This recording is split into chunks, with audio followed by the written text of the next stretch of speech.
Thanks for choosing America's Morning Headquarters to get you through the mid-morning hours. That's right, the Weather Channel. We're here to help you plan for the big events ahead as we roll through the rest of this week. Our winter storm Sage, no doubt having a few more things to say on the way out the door. I know. It's not leaving quietly, that's for sure. Still windy out there. We'll show you how much you're digging out from today. And storms are in the forecast, too. We've got thunderstorms back into the picture in neighborhoods that have been in the bullseye for the past few months. We'll show you where that is.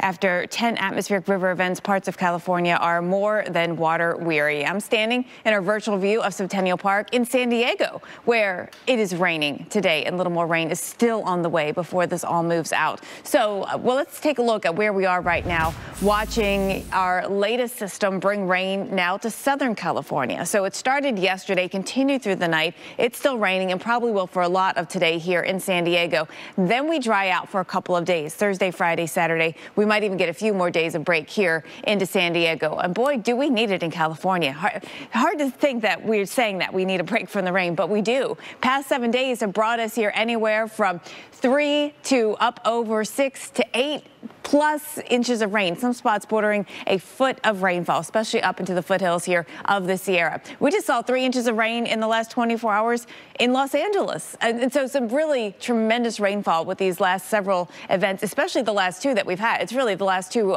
atmospheric rivers, the one late last week and now this one that has brought so much moisture. It's been more of a warmer event, and so the snow levels have been high, and that's added to some of those mountain rainfall totals. The rain now on the move here through the southwest. So we've got Las Vegas getting some rain. You can see where the rain is down towards San Diego. Los Angeles, we're about done with our rain. There are still a couple of showers left around, but the heavy stuff is out of the picture. We now look at where we're getting some of the risks today and the concerns for flash flooding. It's still down into Southern California. Yes, we have another day of that. And when you look at the outlook for what is to come over the next week or so, very likely that we above average. I see another atmospheric river event setting up as we get into next week, and that will again move down through California, bringing us rainfall. And by the way, got to keep an eye on the southeast too, with above average rainfall in the forecast. Alex. Well, the storms as well. You know, even if you don't have snow, you can still, think about the question, which would you rather? Right, exactly. That's a tough call, because I tell you, that time change,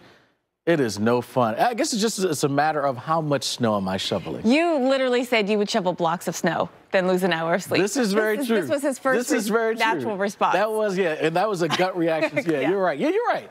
Give me all the snow. This time change stuff, it's nonsense. All right, Northeast, Alex Wallace is coming up to do your shoveling so he can get back his hour of sleep. It only worked that way. Yeah, no, right.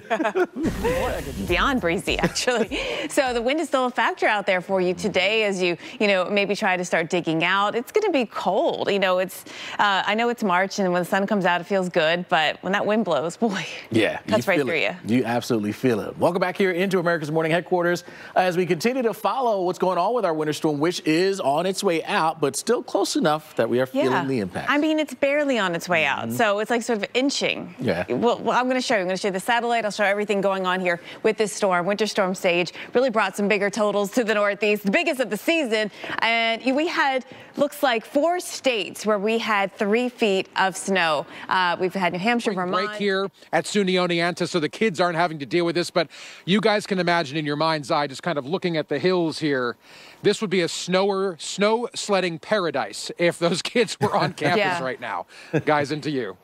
And I would bet they would still go out, even though it's, 20-something and feels like 10 out there right now in Oneonta. Right. Yeah, I mean, you always brave the cold to do a little sledding. Absolutely.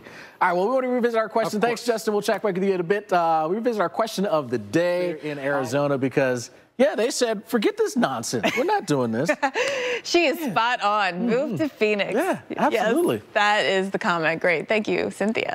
All right. How about we do some city picks here for us, and we're going to work our way into and this evening, but tomorrow we do bring thunderstorms back in. There could be severe weather, so today looks good, but tomorrow's forecast, we got that risk of thunderstorms and maybe the threat for some really heavy rainfall, too. Yeah, so watch out for that. How old do kids have to be in that calf chasing? I don't know. That's a good question. I think the button busting, they have to be like 5 or 6 years old, under 55 pounds. Submit me to do it. I think I might be too old for it, though. I think you might be too old, Alex. Yeah. Oh, well. Well, you can